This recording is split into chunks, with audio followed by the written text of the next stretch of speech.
So what we're going to do, since we don't have anybody to train with right now for many reasons, one being the worldwide insanity that's going on, I am going to show you some Sinawalli on this bad boy right here. So we're going to start out with some Taffy Tapping, and they're just going to be very simple. We're going to hold them up in like a V here, and what we're just going to do is we're just going to come out and tap, back, tap, back.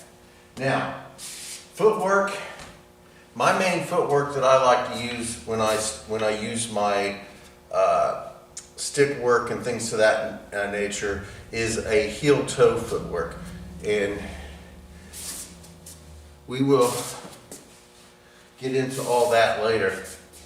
But as far as the footwork goes, we'll deal with the footwork later. Right now I'm just going to show you the basics of the Sinawalli that we're going to use.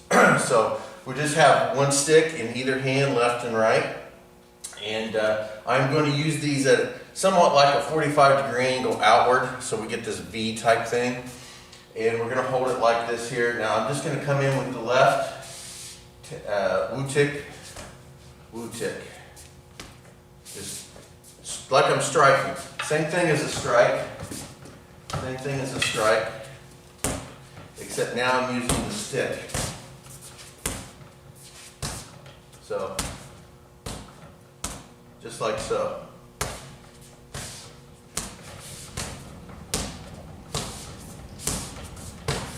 Try not to put a lot of footwork into this. Just like so. Now, once we get comfortable with this, we're going to start with two strikes. So the left one comes out and strikes to the outside of the body, and then it's going to come around and go to the other side of the body and hit.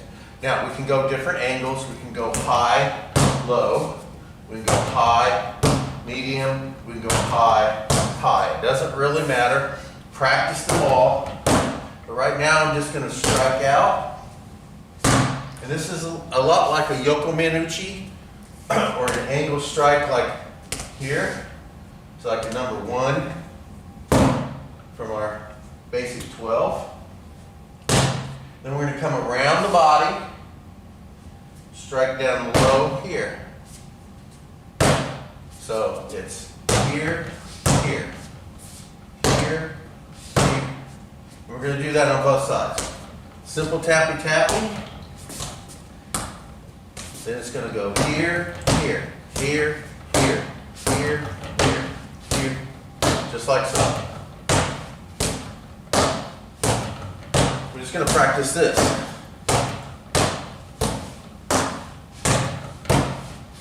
A little heel-toe footwork. Back to simple tappy-tappy. A little more advanced.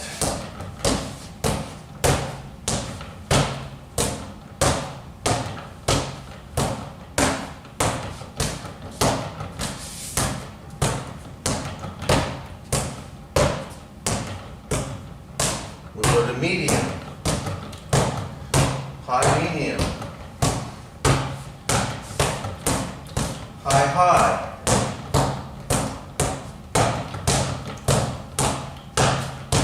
There we go.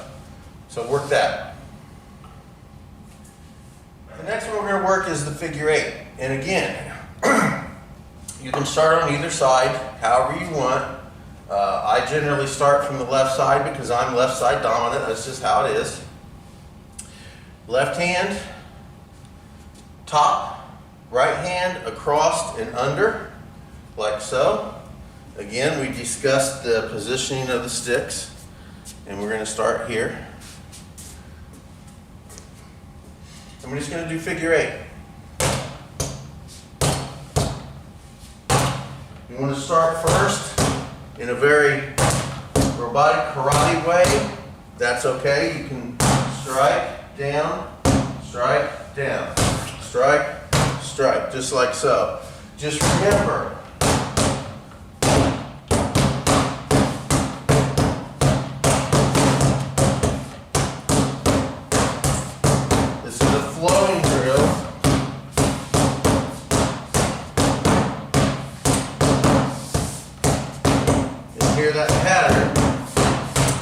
like you can make different tempos. Or any way you want.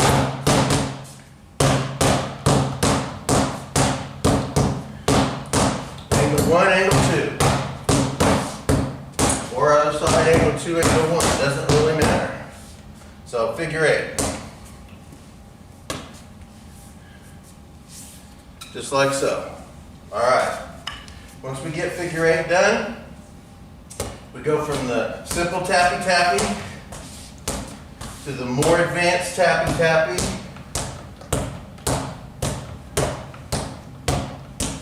To the figure 8s. Now we're going to go into Heaven 6. Heaven 6 is like we did before. It's very simple. Again, I'm going to start on my left side. We're going to go top hand out, across the body. Bottom hand out, across the body. Top hand out, back under. Out, out, out, under. Just like so. Very simple. 3 little simple moves. Top hand goes out and around, like so. Bottom hand follows.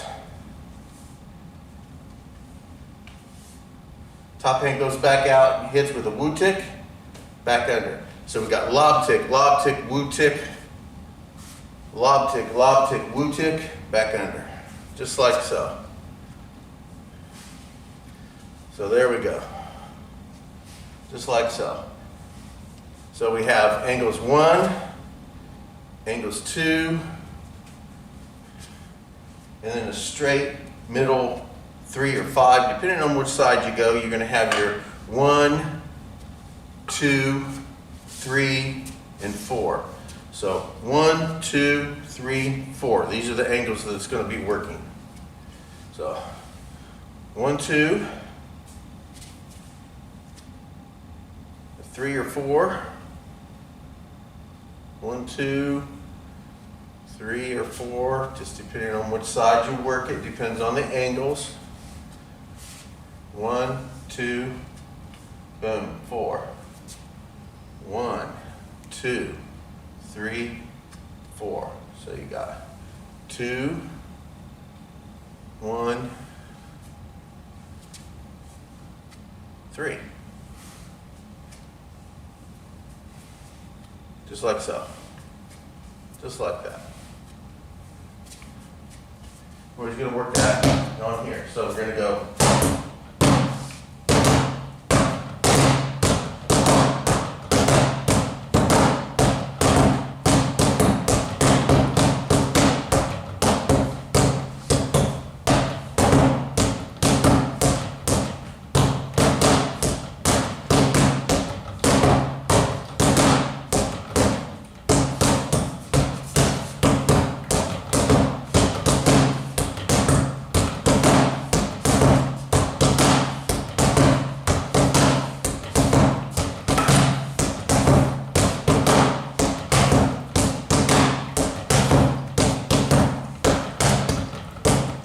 Flows. Boom, boom, boom, boom, boom, boom, boom, boom, boom, boom. Just flows through. All right, so.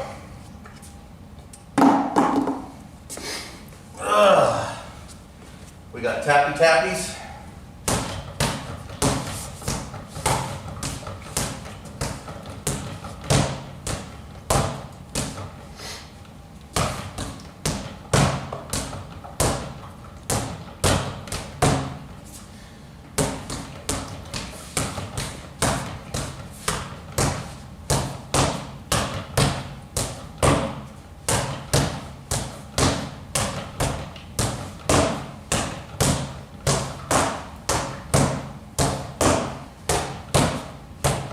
Figure 8s.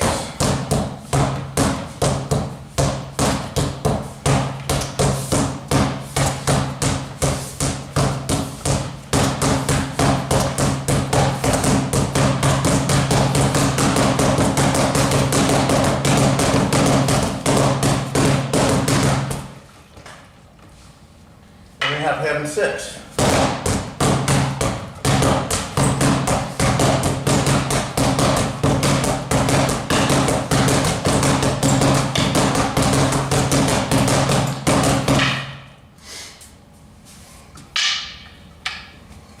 So let's practice some simple tappy tapping. We can do this 1 or 2 sticks. For right now, let's drop this stick and start it with 1 stick, single stick. Simple here.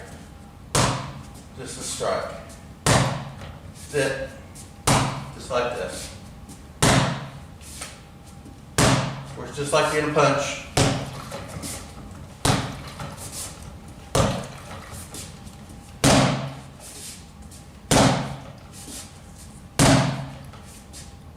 Other side, same thing.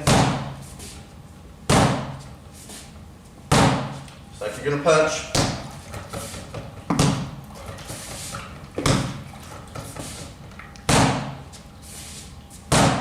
Simple. All right.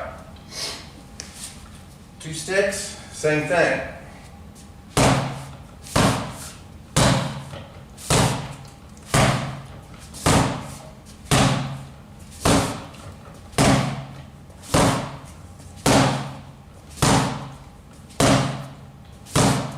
So we can practice that high, medium, and low.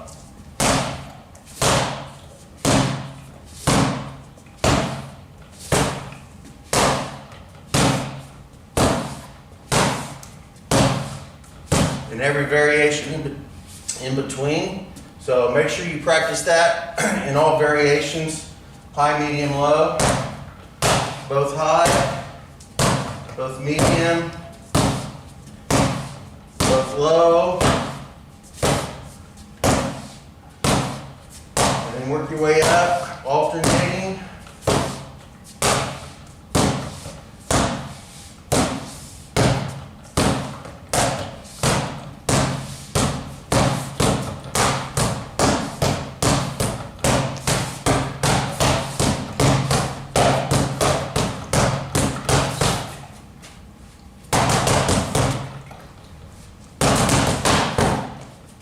And just keep going as slow as you can. And then just pick up speed.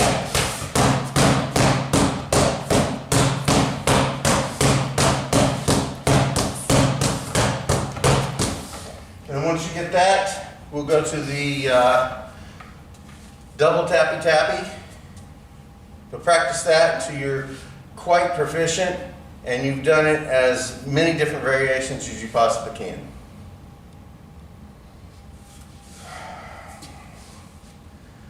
All right, so once you get the single stick tappy tappy or the 1 strike tappy tappy, we will move into the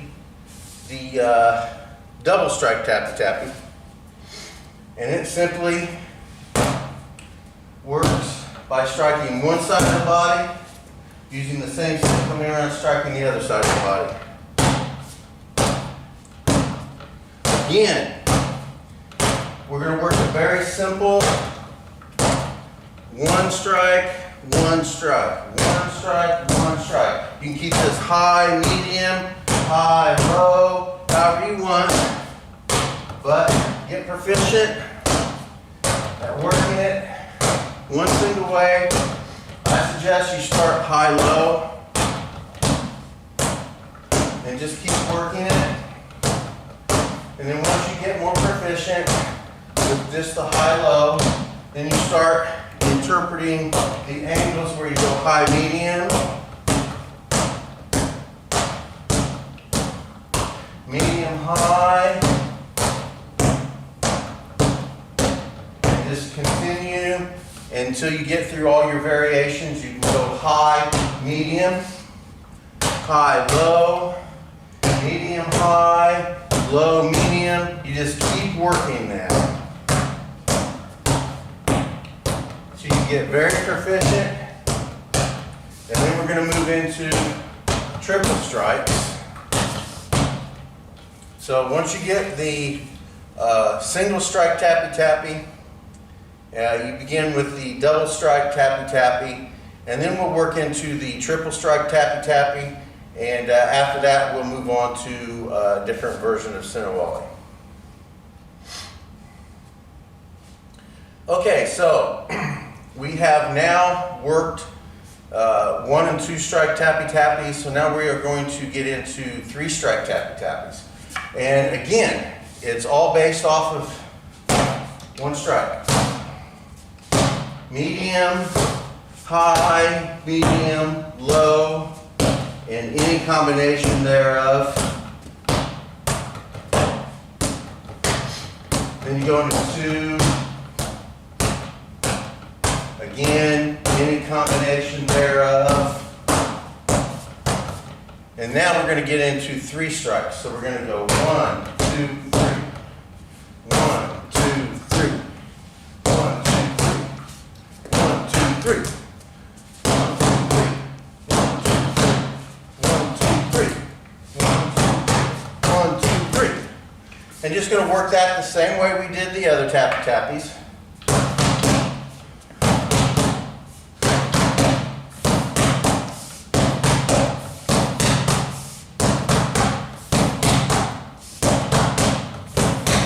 Alternating sides and alternating angles. So work those tappy tappy. See, we don't have a training partner, and a lot of people aren't going to have training partners, and we can get around that. I sometimes use, I go outdoors and I use trees. I set up sticks and stuff around the house, tie them to posts. I do all sorts of things to train by myself. Tire dummies, I've created tire dummies and all sorts of things. You also have these bags here that people use to punch and everything. You can also use these. These work very well. So what I'm going to do is I'm going to go through the 8 angles of attack, and I'm going to do it on my uke here, and I'm going to show you. Now, as far as the 8 angles of attack go, the way I describe them are not always necessarily the targets that I'm hitting. This is just a way for you to understand the angles that we're using. And again, you're going to have to imagine this as a person here. This bag is a person. So if you have the imagination to see this bag as a person, you can learn from this video. So what we're going to do, again, the head, arms would be out here, shoulders and legs out this way, all right? So to learn the angles, as I said before, it doesn't necessarily mean these are the actual attacks that we're going to use, but I'm going to describe the body in a manner with these angles that you can pick up on. So angle number 1, and again, I'm coming off of my left side from my left stick. So angle number 1 is going to be on their right side. So we would have this opponent, the uke here, sitting like this. So his right side, his or her right side would be on the same side as my left side. So we are going to go from the shoulder down to the hip, like so. Now that doesn't mean when we strike this angle number 1, we're always striking from the shoulder to the hip. It does not have anything to do with body positioning. It has to do all with the angles that we are going. A right shoulder to left hip, direct line, is a very good angle for you to get this working so you can understand where we're going. This could also go to the side of the head and strike to the side of the head. Same angle. It could go down to the kneecap and strike in the kneecap. Same angle. But for the ability for you to understand and to get these angles, we're going to use certain body parts. So shoulder to hip, 1. Number 2 comes back on the other side, shoulder to hip. So shoulder to hip, shoulder to hip. Now, from the left side, we're going to go straight across the body from the waist, like so.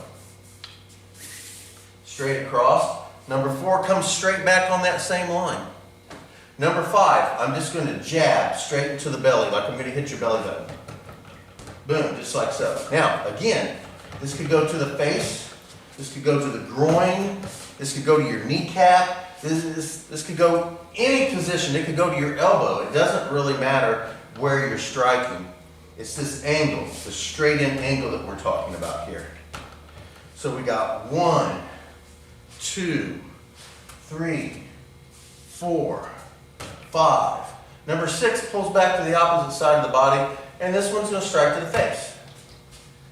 1, 2, 3, 4, 5, 6. Number 7, we're going to go from their left side hip up to their right side shoulder, like so.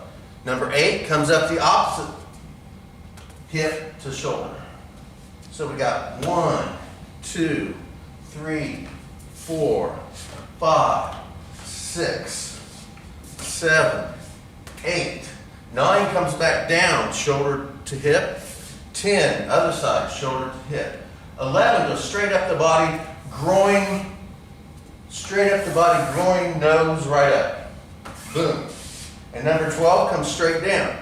Head, nose, belly button, groin.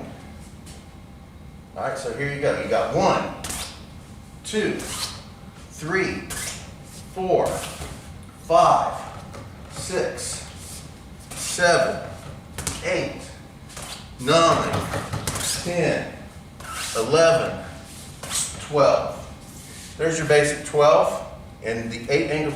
I was doing the 8 angles of attack and I went straight to the basic 12, didn't I? So there's your basic 12. So let's do this one more time. 1, 2, 3, 4, 5, 6, 7, 8, 9, 10, 11, 12, like so. Now, all of these angles derive from the 8 basic angles of attack. All right? So you have 8 angles of attack. Again, I start off on my left side. All of my numbering systems, all of my references generally start as I am holding the stick in my left hand. If you want to reverse it, reverse it. If you want to create something completely new, create something completely new. This is how my reference points work. So if you're looking at a clock, so we have 9 o'clock here. We have around 10 or 11, in between 10 and 11 here. We have 12 o'clock here. We're going to have a in between 1 and 2 here, a 3 here. We're going to have like in between a 4 and a 5 here. We're going to have a 6 right here. And we're going to have in between a 7 and an 8 right here as far as your time goes. So these are going to be the 8 angles of attack. Number 1, we just come straight through here like a 9 o'clock, straight across. Okay? Boom. Number 2 angle is this 45-degree angle right here. So we'll come over here so you can see better here. So the 8 angles, we go, 1 goes straight across here, this direction. Number 2 is here. Number 3, straight down. Number 4, on the opposite side of the body at this angle. Number 5, straight across. Number 6 goes straight up. I'm sorry, at a 45-degree angle. Number 6 is a 45-degree angle this way. Number 7 goes straight up. And number 8 is a 45-degree angle on the other side, going up at an angle like that. So those are the 8 angles. You have angle 1, angle 2, angle 3, angle 4, angle 5, angle 6, angle 7, and angle 8, just like so. So you have an asterisk on the human body. So the asterisk is a very, very important symbol that we use in my system. It works in multiple dimensions. You can place it on the floor, and it works as a base for just moving this direction, this direction, this direction, and you can use these angles. So you have angle 1, which would be straight across here, going this way. Angle 2 is this 45-degree angle right here. Angle 3, here, 4, here, 5, here. 6 is an angle back. 7, straight back. And 8, this angle here on this side. Or you can do it as a person is standing and it's in front of them like this, and you have your 8 angles. You can have it from above. You can have it in many, many different dimensions. But the asterisk is the symbol that we use to indicate the 8 angles of attack. And again, if you want to renumber them in any way, shape, or form, feel free. Just whatever you decide to do as far as your numbering system on the 8 angles, just kind of stick with it. Once you find something that you like, just stick with it and just maintain that so that everybody understands what you're saying. Again, mine is based off of left. Left dominant. Most everything that I do starts from my left, regardless of what it is. So I just immediately went and called this one the first of the 8 angles, simply because it was just the way I think. All right, and instead of mixing them up, going around like you do the basic 12, this one's 1, this one's 2, this one's 3, this one's 4. Instead of doing it like that with the basic 8 angles, I figured I would start on my left and just work my way up and around into this circle. And I figured it would be it would be easier for everybody to learn and understand. So 8 angles of attack, you have 1, 2, 3, 4, 5, 6, 7, 8. So there's your 8 angles right there. Those 8 angles work into the basic 12, and that's generally how I use my numbering system with most everything. I don't say, hey, give me a number 1, and I talk about the 8 angles of attack, which is actually a number 3, like this here. 1, 2, 3. Because then when you repeat it, your basic 12 becomes completely different, and you're using multiple numbers for the same thing. Instead of 1, 2, 3, 4, 5, 6, 7, 8, 9, 10, 11, 12, you may come up with, 3, 6, 6, 12, 1, 3, 2, 1, 8, 7, and it gets confusing. It really does. I tried it in the early days, and it got too confusing. So angle number 1 is this angle. Angle number 2, here. Angle number 3, angle number 4, angle number 5, just like so. Now, angle number 6, which is really just a number 5 from a different position. So this number 5 and this number 6 is really the same angle. And if you understand that, then you're way ahead of a lot of people. So here is a number 5, like so. If I say number 5 on your basic 12, right here. Number 6 on your basic 12 pulls back, shoots up here, just like so. So 5, 6 are all the same angle, just different levels. 5, 6. Now number 7 comes up, number 8 comes up. Now you've already got all the 8 angles of attack in here. The 8 angles of attack are already covered, so we repeat some of them. You got 1, 2, 3, 4, 5. 6 is a repeat. 7, 8. Okay? Then you have 9 as a repeat. 10 as a repeat. I'm sorry, 9, 10 as a repeat. 11 goes straight up. 12 goes straight down. So 1, 2, 3, 4, 5. Repeat 6, 7, 8, 9 is a repeat, 10 is a repeat, 11, 12. There you go. You're going to have repeats. If you have 8 angles of attack and you have 12 strikes, there has to be some repeating there. Just can't get through. Math is math. Math is math. If you're going to have only 8 angles of attack and you have 12 different attacks, you have to repeat at some point in some way. But you can variate those between down here, up here, one side of the body versus another side of the body, things to that nature. So there's your 8 angles of attack and your basic 12. So again, let's run through, there we go. Let's run through the 8 angles of attack. 1,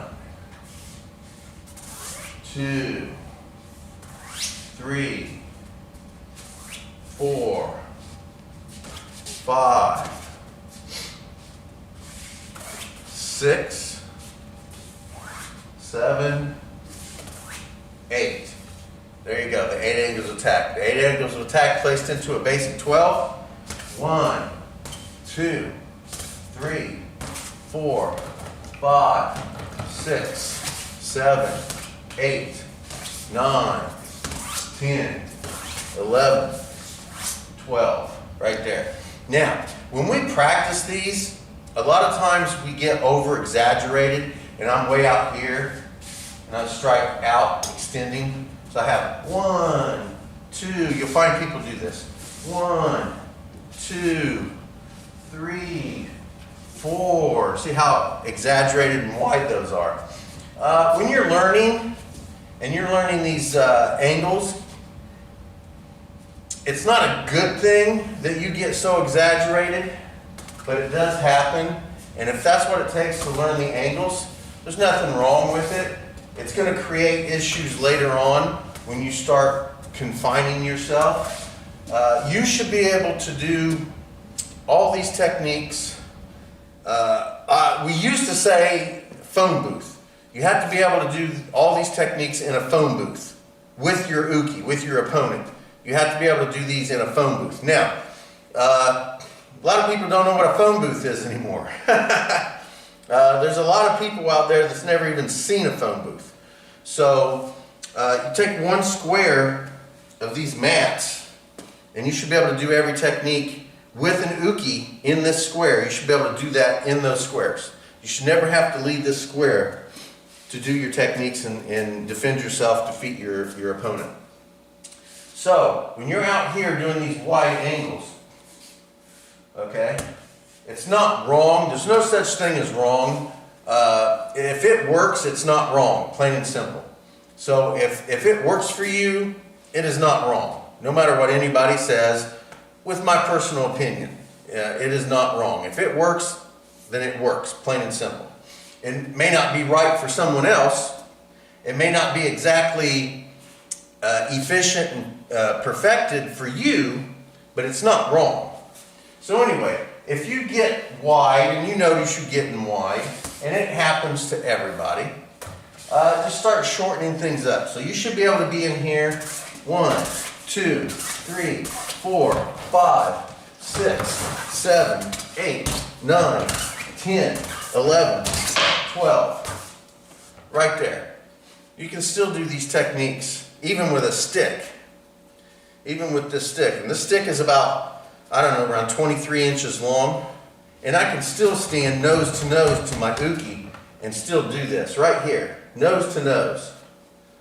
Like literally nose to nose. And I can still 1, 2, 3, 4, 5, 6, 7, 8, 9, 10, 11, 12. Plain and simple. So, now, I'm not saying that that's something that everybody has to do, but I'm saying that you can get proficient enough to do that.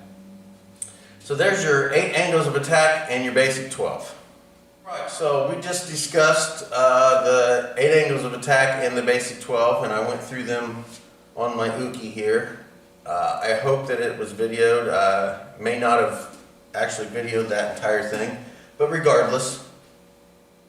So when you're doing these 8 angles of attack and basic 12, so real quick, I'm going to run through the 8 angles of attack with you again on my uke here, and then we'll run through the basic 12 real quick.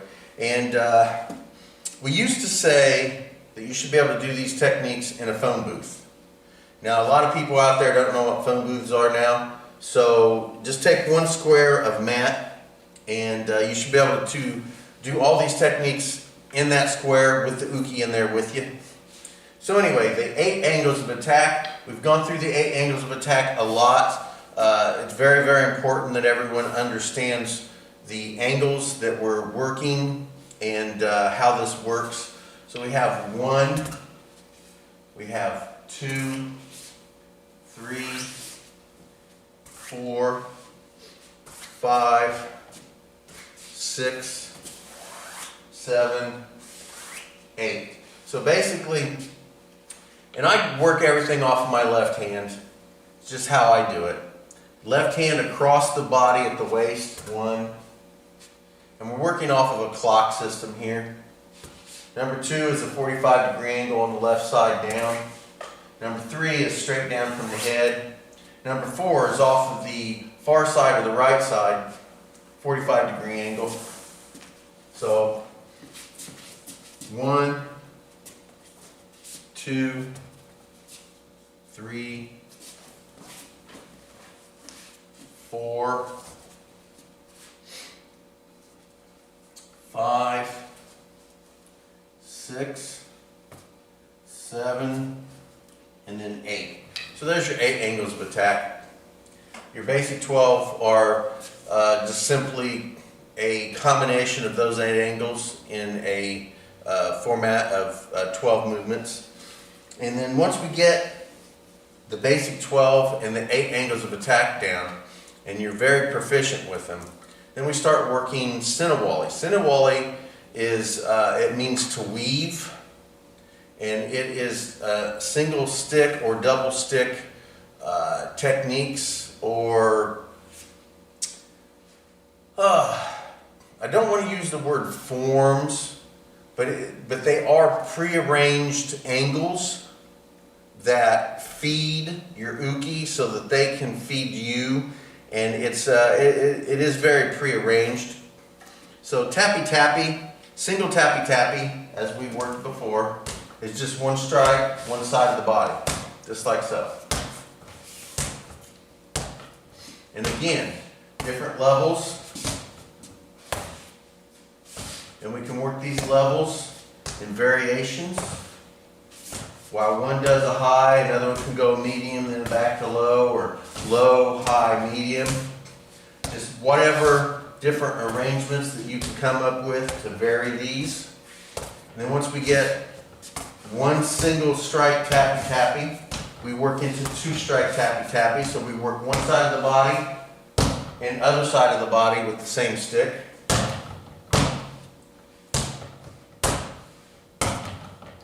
And again, we work different combinations. You go high, low, high, medium, high, high, medium, low, medium, high, low, high, medium, low. You can just vary those as much as you possibly can. Once we get done with single, double, then we start working triple tappy tappy. So we go high, medium, low. Or we can go low, high, medium. But we switch sides of the body. High, high, high. And it all varies. High, high, high, medium, high, medium. And it just stays 3 strikes. One side of the body, other side of the body, back to that. And vary the tempo.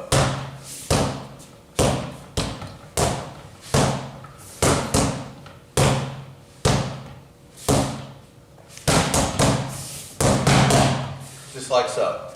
And all those vary. So there's your simple single, double, and triple tappy tappies.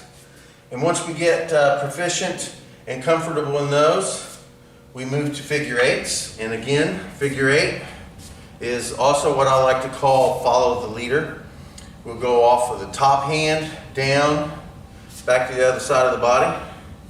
Lower hand follows that. Follow the leader. And it just figure 8. It's an infinity sign out in front of you. I also like to call it follow the leader. So we just work it just like this.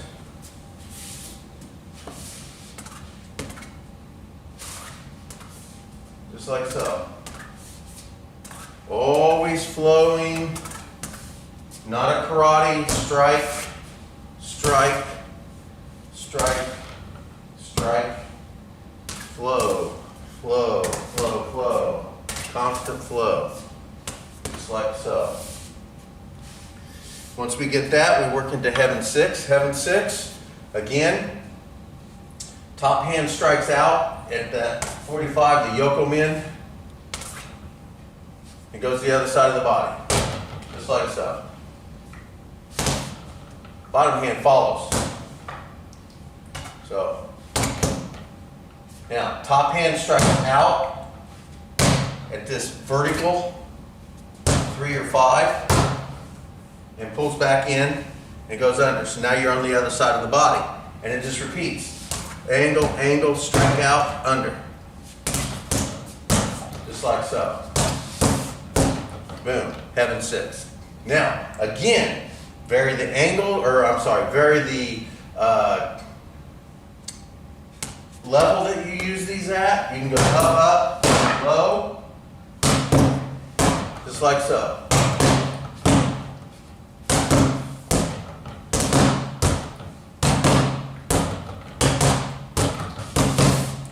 Just like so.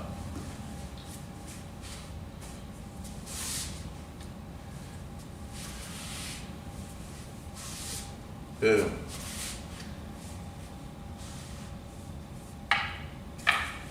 So make sure you practice 1, 2, and 3 tappy tappy, practice your figure eights, and practice your heaven six. And once we get those, we'll continue on.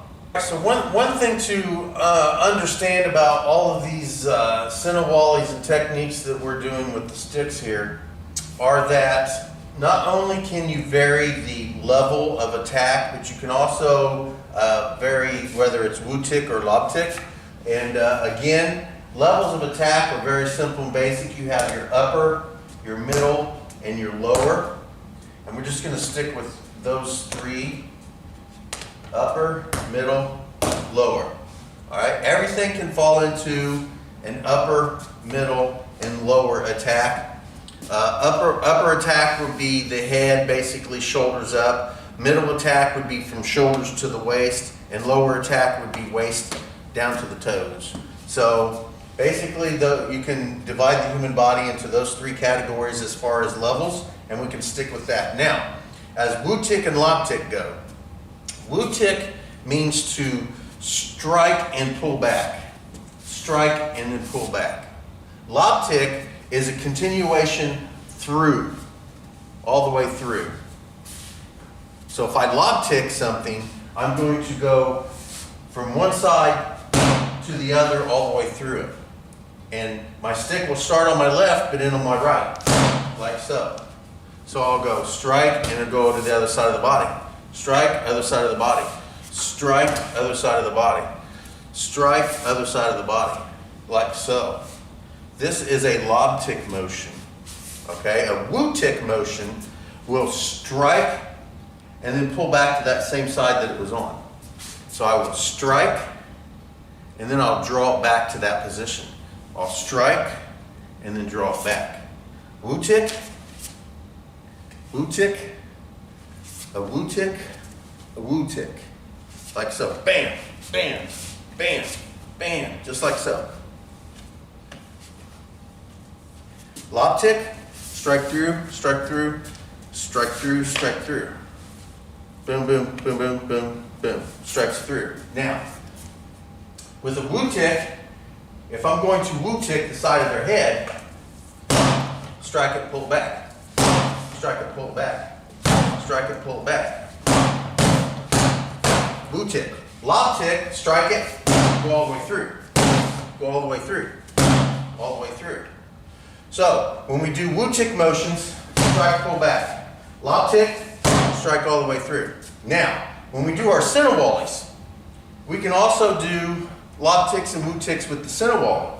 So, as I'm doing Heaven 6, for example, if I'm going to strike the side of the head, a Wu tick motion would be strike and pull it back.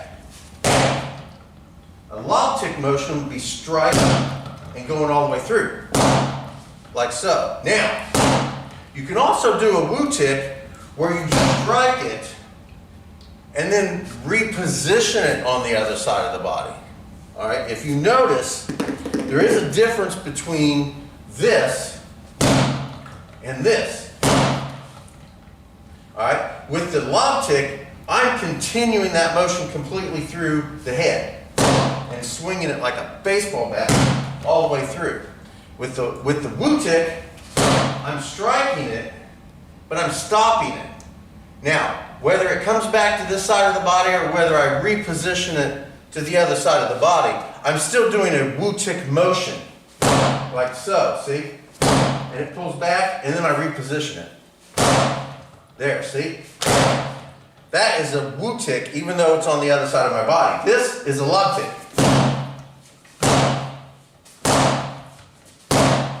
Lob tick, woo tick. So keep in mind that there's different variations that you can do with lob ticks and woo ticks as well. And this changes up the variations that you can do the heaven six with. So when I work heaven six, I can go strike with woo ticks and then reposition. Strike, reposition. Strike, reposition. Strike, pull back. So, like so.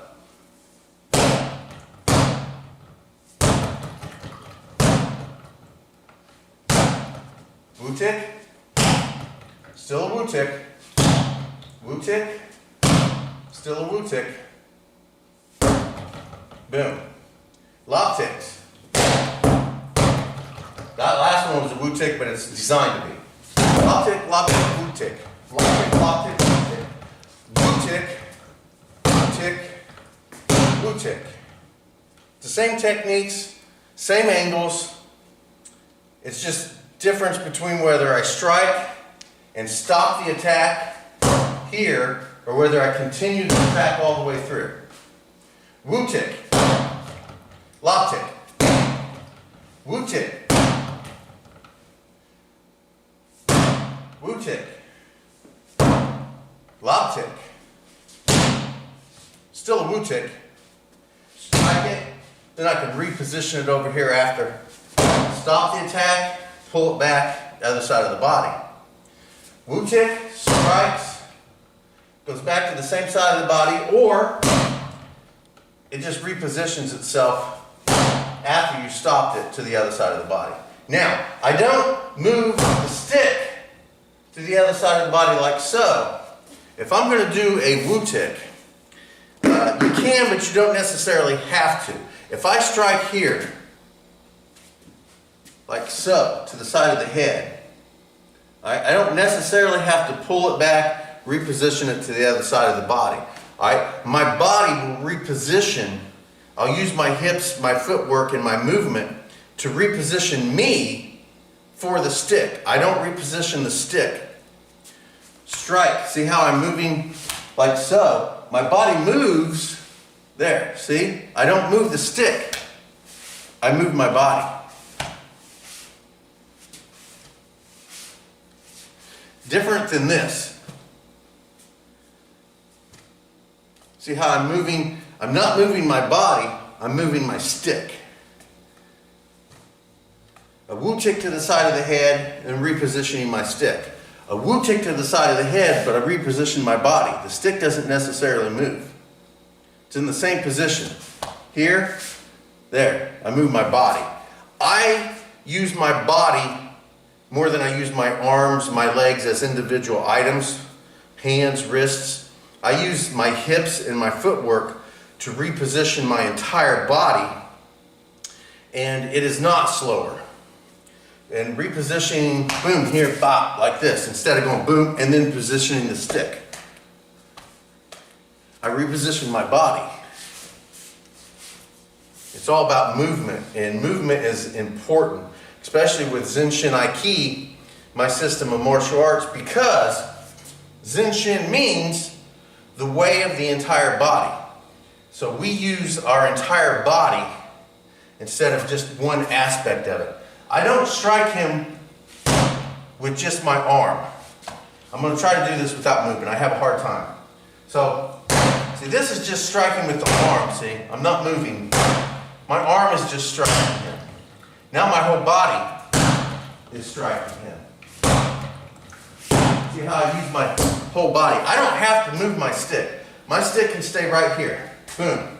And I use my body to strike. So I'm using my whole body. I'm not striking with my arm and leaving my body. I'm striking with my body, and my arm just does what the rest of my body does. So this is a very important aspect of Zenshin Aikido, whether it's Aikido, whether it's Jiu-Jitsu, whether it's Kali, MMA, it doesn't really matter what particular format of that I'm working with. Within the Zenshin Aikido, I use my entire body regardless of whether I'm doing Aikido, whether I'm doing stick work, whether I'm doing groundwork. It doesn't really matter. The 4 ranges of attack are kicking, punching, trapping, and grappling. So regardless of where I'm at in that format, I'm using my entire body, not just my arms. I don't punch with my arms. My arms don't punch like this, and it's just my arms punching. My whole body punches. All right, I can keep my hand here, and my whole body is what's moving. My arm is not moving at all. I don't have to move my arm, so my hand sits right here. I don't punch him like this with my arm. See my arm extending out. I don't punch him like that. My hand stays here, and my body, I use my body. If I do a hook, I'm not going to take this arm and throw it out like a hooking motion here and hook him. My hips, my arm stays here. My hips turn, and I hit him with my whole body. I don't just throw this hook like this. So now I'm just punching him with just my arm strength from my shoulder to my hand here. That's all I'm using. But if I do it like this, now I'm using everything, my entire body. So that's another aspect that we'll be practicing endlessly, is using your entire body. And it works especially well with these sticks as well.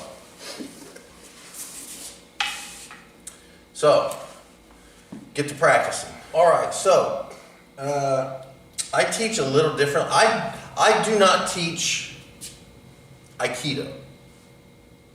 I am ranked. I am a 4th degree black belt in Kijitsukai Aikido, but I do not teach Kijitsukai Aikido. I have spent many years training in Brazilian Jiu-Jitsu. I have no official rank in Brazilian Jiu-Jitsu, so for those of you who are watching, want to get testy, I'm telling you right now, I have no official rank. I'm less than a white belt. By most people's standards. So, and that doesn't bother me a bit, but I've spent many years training in Brazilian Jiu-Jitsu through my MMA career, although I do not have any rank in it. But when I do my grappling classes, I do not teach Brazilian Jiu-Jitsu. I have trained since the mid-'80s with Filipino Kali. And again, I do not teach Filipino Kali. I am not ranked in Filipino Kali, just as I am not ranked in Brazilian Jiu-Jitsu. I have no rank or stature whatsoever in any Kali organization or classes. But what I do teach is my particular interpretations and aspects of what I have learned, and what I have learned works for me. So we'll leave it at that. So Heaven 6 is angle, vertical, pullback, like so. It's high. It's high, hence heaven. Now, there is a Sinawalli called Heaven and Earth, which is exactly the same thing as Heaven 6, except this mid-range or even high. You can strike Heaven 6 like this as high. High, high, high. High. high, high, high, high, high, high. And all the angles are this 45 degree. Here, here, here. Just like so. You can go here, here, here. You can go here, here, here. So it's all this angle here at this 2 and 4, 1 and 2. I'm sorry, this 1 and 2 here. It can, all the angles can strike here. Now, that's heaven 6. Angle, angle, angle. This is also heaven 6. Angle, angle, vertical. This, to me, is also heaven 6. Angle, angle, low, angle down.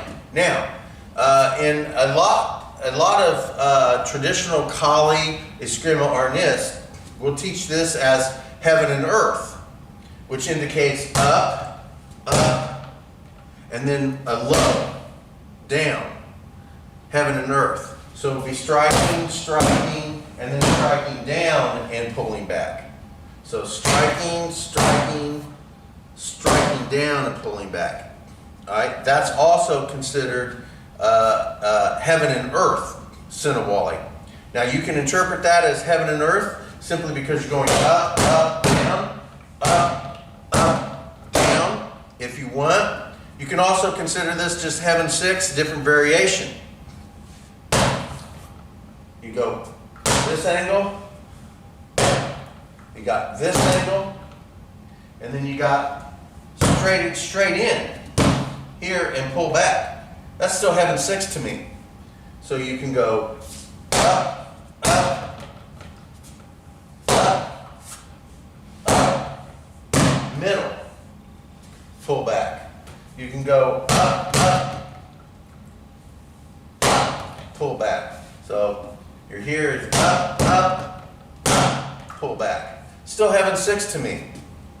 Up, up, down, pull back. Up, up, down, pull back. I can still consider this heaven 6. It is called heaven and earth, but it just doesn't really matter to me because of the angles are the same for the most part, and the levels are just changed. That's all. Upper, middle, lower. So you can have an upper heaven 6. You can have a middle heaven 6. And you can have a lower heaven 6. Or you can call that heaven and earth. It's just entirely up to you. So we go up, up, up, back. Up, up, up, back. Heaven 6. We can go up, up, middle, pull back. Up, up, middle, pull back. Heaven 6 to me. Up, up, down, pull back. Up, up, down, pull back. I can still consider that heaven 6, or you can call it heaven and earth. It's just entirely up to you and your preference. So we have 1, 2, and 3 tappy tappies, figure 8s, heaven 6, and heaven and earth. So let's practice those. Another thing you can play with is adding a little bit to heaven 6, and it becomes heaven 10, or any other thing like this. So what we're going to do is with heaven 6, it's an upward strike and an angle. So we're using angles 1 and 2. These V's are really the angles that we're using. This X here, we're going to use the top, this angle, this angle. Now, I do tend to like to add this upward, come down, this upward, come down. I like to add this vertical for my heaven 6. But it also works with this upward angle. Upward angle, upward angle, upward angle, pull back. Upward angle, upward angle, upward angle, pull back and under. So, across, across, and under. So that's heaven 6. Okay? Now, a heaven 10 is the exact same thing, except when I strike, I pull it back to the same side, strike again, pull it back, then I strike through, strike out. So we got 1, 2, 3, 4, 5. 1, 2, 3, 4, 5. 1, 2, 3 is heaven 6. So we got 1, 2, 3. 1, 2, 3. But heaven 10 is 1, 2, 3, 4, 5. 1, 2, 3, 4, 5. 1, 2, 3, 4, 5. 1, 2, 3, 4, 5. So that's the only variation. We just have those extra 2 hits on each side. Here, pull back. Here, pull back. And then do heaven 6. Just like so. There we go. So strike, strike, both those pull back. Then we go through. 1, 2, 1, 2, 3, 4, 5. 1, 2, 3, 4, 5. So there we go.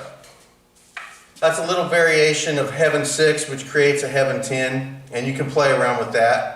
So that adds one more. If you want to consider that a different one, that would add one more to your Sinawalli. Or you can just consider that a variation of the heaven footwork. Or I'm sorry, the heaven Sinawalli. So we have the heaven 6 and now we have the heaven 10. So we've got the 1, 2, and 3 tappy tappy. We have the figure 8. We have the heaven 6. We have the heaven and earth. And now we have heaven 10. So let's continue on with the next one. So you have a heaven 6, which are angles 1 and 2 pointing up. 1, 2, 3, 4, 5, 6. So that's heaven 6. So you can do the exact same thing, and you can have an earth 6. So you go down, down, down, and back. So you go down, down, down, back. Down, so down, down, down, back. 1, 2, 3, back. 1, 2, 3, back. 1, 2, 3, back. So that's an earth 6. So you go down, and the other side, down, other side, down, and back. That's 1/2 of earth 6. 1, 2, 3, and back. 4, 5, 6, back. 1, 2, 3.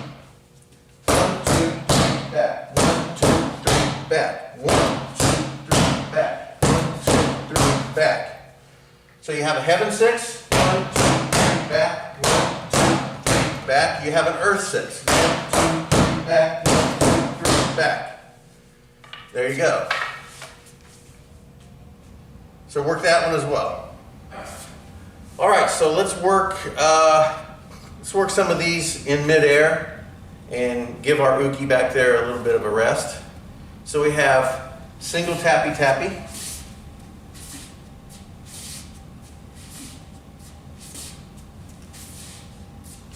Double.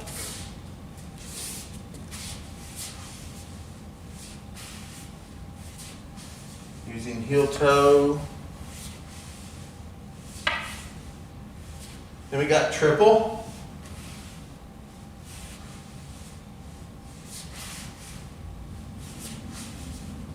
Just like so. And once we get those done, we work figure 8s. So what we'll do is just work figure 8s. Like so. Then we have heaven 6.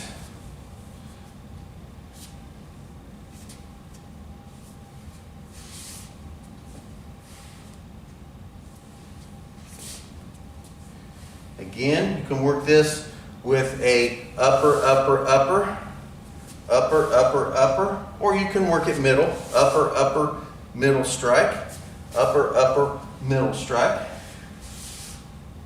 Either one does heaven 6,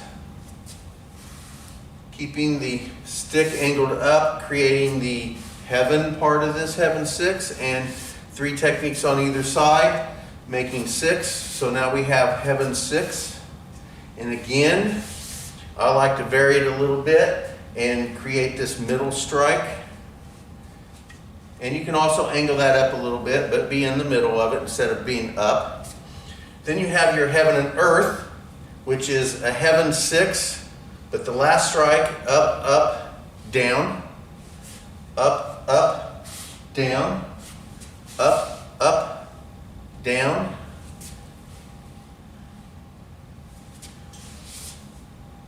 Like so. And again, it can be low. It can also be angled downward, but be in the middle.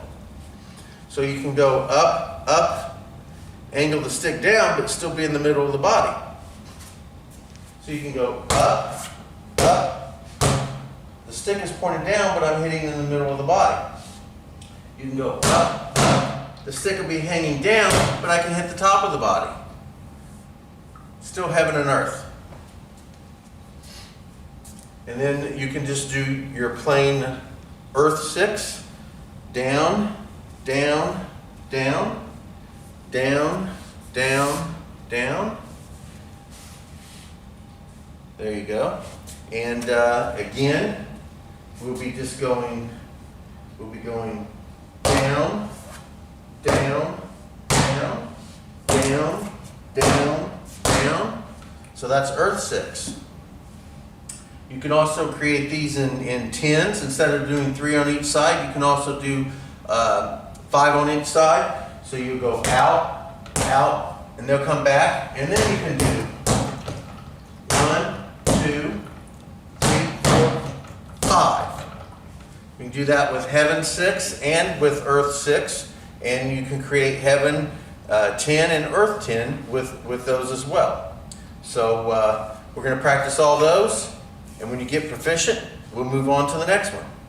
So we have the basis of a very good practice with our Sinawalli now.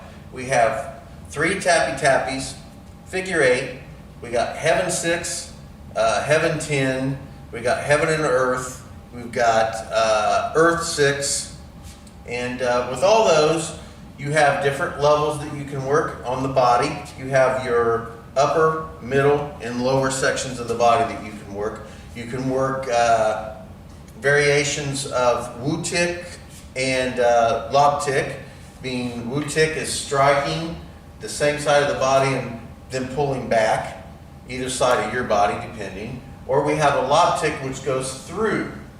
So you strike and pull back, or you go completely through. So there are other variations that you can add to the upper, middle, and lower. So you have upper, middle, lower. You have Wu tick, and you have lob tick techniques. Now, we can also vary where you hit with the stick. And this will create even more variation. You can hit with the tip of the stick. You can hit with the middle of the stick. Or you can hit with the butt or puño of the stick. And you can do all these techniques. 1, 1, 1, just like that. So you have upper, angled up at heaven with the tip of your stick. You have upper, heaven with the middle of your stick. You have upper, heaven with the puño of the stick or the butt of the stick. So you have the same with the medium and low. You can hit left side or right side of the body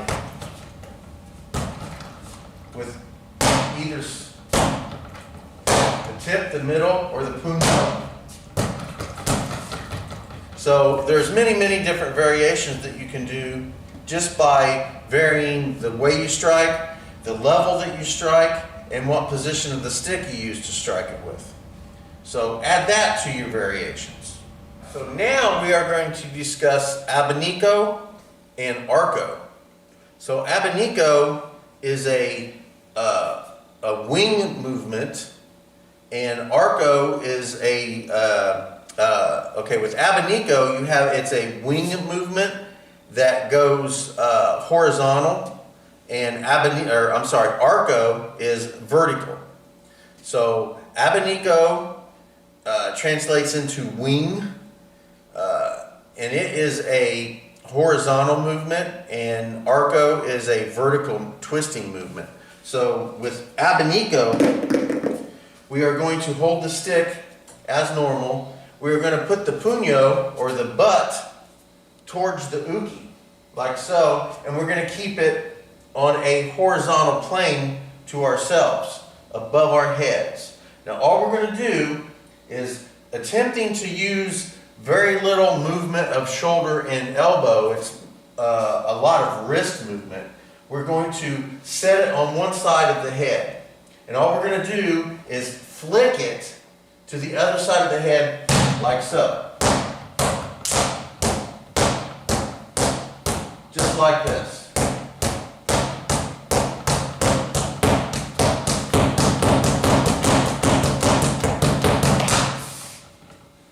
That's that's Abeniko. Abeniko is a horizontal strike of both sides of the body. Like so. Here, here, here. Again, you can strike different positions on the stick. I prefer to strike with the tip of the stick when I do Abeniko. Different levels. You can go upper, middle, lower. This is called Abeniko. And I like to go out in the woods and do this with trees. Now, there's another, let's do Abeniko here. So from here, the positioning of the stick is like such.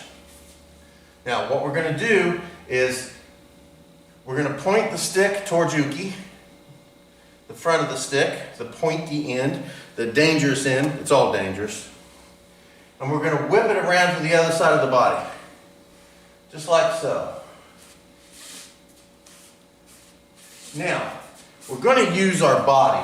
I'm not just going to sit here and flick the wrist with just the arm, because that goes against everything that my system and my ideals work with. So we are going to use a twisting motion of the body.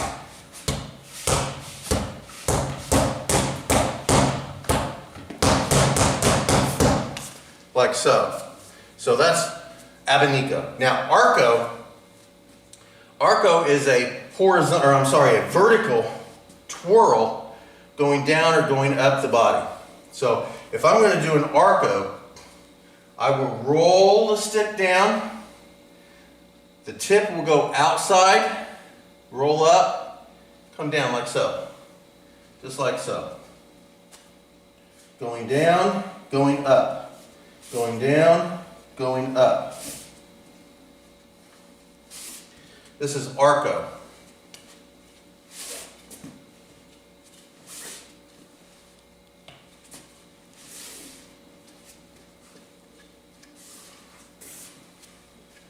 Now, you don't want the fingers to be loose and just flail around out there like this.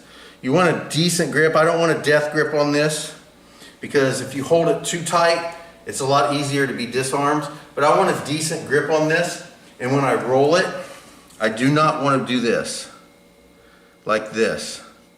Okay, this is just going to get the stick knocked out of your hands. It is not... I don't think it's productive training when you learn to do it like this, because all somebody has to do is hit the stick and away it goes. There, boom, boom, boom, boom, there.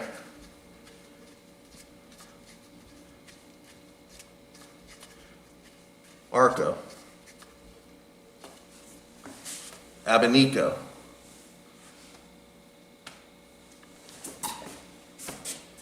So there's Arco and Abeniko. Practice that. practice Abeniko, there's different variations, different ways you can do this. Well, a tree, a pad of some sort, a standing punching bag of some sort. But if you can just have a training partner, just grab the stick with both hands and hold it like so, and then they can, the person that's doing the training can come up and hit the stick like so. You can do it out in the woods with a tree. You can do it with punching bags. You can do it with anything that you can find. But if you have a training partner, just have them stand there with the stick, and then you hit the stick. Now with Arco, you can just do that in air. Boom. Arco, Abeniko. Arco, Abeniko. Abeniko, Arco, Arco, Abeniko. And remember, when you do this, make sure you do it on both sides, left and right. I am proficient in both sides. Now I will say my dominant hand is absolutely my left hand. There's absolutely nothing to be said about that. It's true. But you can do it on both sides, and I suggest that all of this training, no matter what it is, hand-to-hand, weapon training, no matter what, that you practice everything equally on both sides. And let's practice that. We're going to move on to deflections. We do not block anything, whether I am doing my stick work, whether I'm doing my ground work, whether I'm doing my Aiki, my jiu-jitsu. It doesn't matter what I train or where it originated and where I picked it up. We do not block in Zenshin Aiki. Blocks do not work from my point of view, and even if they did, they cause you more damage or just as much damage as the person you're defending yourself against. And with blocking, generally the stronger person wins, and there's always damage on both sides. Blocking is not, in my opinion, an adequate defense. You can look at any real street fight, look at any mixed martial arts fight, you can look at any tournament fighting, you can look at pretty much any kind of combat sport or realistic combat, and you never see anybody blocking anything. There's no such thing as blocking in real life. You don't do middle blocks, they don't have these, you don't do low blocks, you don't do high blocks. You'll never see anybody do that stuff for real in a real life situation or in a competition. Doesn't work. Watch as many karate tournaments as you want, and you still will not find somebody blocking like that. Now, when it comes to deflections, I do many different types of deflections. I have a pat, which I enjoy a lot, my pats, and I have 3 and 4 count deflections, and I use those a lot. And there's a couple, I have a couple stick work deflections that I use, and on occasion you will hear me say block, but anytime you hear me say block, I do not physically and actually mean a block. It is actually a deflection. So just to get that out. So we're going to work 2 different forms of deflections that I have learned from the Filipino Kali style that I trained with for many, many years. You have a roof block, which is not a block, it's a deflection. So I should say a roof deflection. But I was trained, when I was training back in the early 80s, they called it a block. And it just kind of stuck with me, it's in my head. And for some reason, with the roof and the wing versions, I still tend to say block even when I mean deflection. So if I say block ignore that, I mean deflection. So we're going to do a roof deflection. Have to think about it when I say deflection. And basically what it's going to be, and let's see if I can't do a little balancing act here. Let's just suppose that we have a angle here coming straight down, like in the 8 angles of attack, this would be number 3 coming straight down, right? So let's just suppose that I have somebody who's striking straight down like so on my head or shoulder area, coming at the straight angle down. Now, if I'm going to do a roof block, and it's a roof block because it looks like the angle of a roof, like so. Now I have a checking hand here, which I also use my whole body, so I'm using my arm as a protection here to help support, and my checking hand comes out to help deflect and stop movement from hitting me. So it goes like this. Now, when we look at the sword stuff that we work, when we do Boken, Sono Ich, and Sono Ni in the Aiki, you also see this here. Okay? Now, since this is a two-handed weapon, you see it like this. But it's the exact same thing as this. It's just now I have both hands on the weapon. But as you see, when I roll this sword up to roof deflect, I don't leave it sitting out here like this, so when it gets hit, it slams into my body and then injures me. What happens is, as I roof deflect it up, I lay this on my upper arm near my shoulder so that it helps take the blunt of the attack that comes down and slices and then goes away. Now,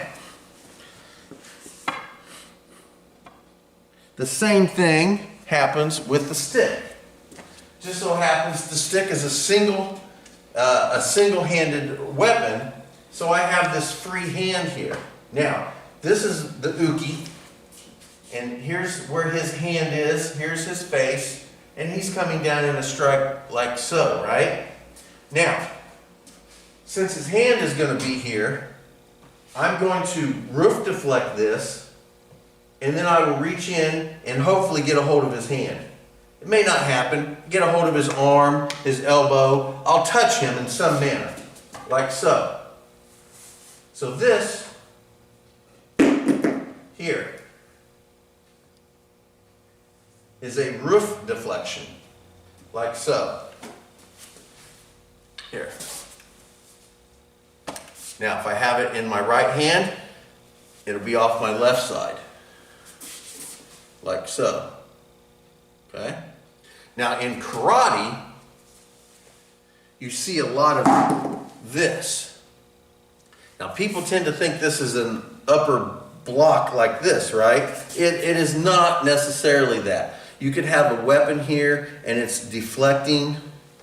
So you have a lot of this in martial arts, and people don't necessarily understand exactly what they're doing all of the time, but there are interpretations of everything. So when I see someone in karate doing this, okay, the first thing I think of is this roof deflection type thing here, right here. Now, this is not necessarily this upper block like people claim that you're doing an upper block, right? It's this. So you're really deflecting with a weapon. Now, this hand here comes out and can grip and do all other sorts of wondrous things. But you have your roof deflection, like so. Now, you also have a wing deflection. Now, roof deflection will take the weapon to the opposite side of the body, like so, here. Okay? Now, a wing will keep it on the same side and it'll roll out like this. Here. Now, again, you see martial artists and karate trainers and practitioners do this a lot, right? And you can say, okay, well, this is like an uppercut, maybe, like so. And this hand here is blocking maybe a knee that comes in. Or you could be doing a middle block. You can see this at times, like this. And in my kids' karate class, I have a form that does this, like so. Now this can also be from the 3 count deflection, like so. But it also can be working as a wing deflection, here. So you have a weapon in your hand and you are wing deflecting it away. And this hand is here to check. Sometimes it can go here, you know, you'll find it sitting here, but it can come out here like this. So this is also a wing deflection. Doesn't have to be a middle block. There's really no such thing as a middle block. You're never going to see somebody middle block something like this. It's a wing deflection, amongst many, many other things. It can be countless things depending on what you see. But for this interpretation, you see the wing block right here. Now, what happens is, and the weapon has to be more at this level. So you come in and you're here. So it's shooting in at a number 5. And when you're doing the strike here with the basic 12, you have this number 5 which goes straight in like so, see? Just like this. You have 1, 2, 3, 4, 5, right? So you have a number 5 coming at you. So as the number 5 comes at you, what you do is you wing block this there. See, I said block again. I meant deflection. Wing deflect. And that brings it out this way. If it's coming straight at you, you are rimming at a 45 and wing deflect, and that brings it away from you like so. All right? So there we go. There's 2 different deflections that I get from my stick work that I incorporate into everything that I do. I have a roof deflection and I have a wing deflection. Again, if you train in a karate form or some sort of style that is in that area, look at some of your katas and you'll see these moves. You'll see these moves.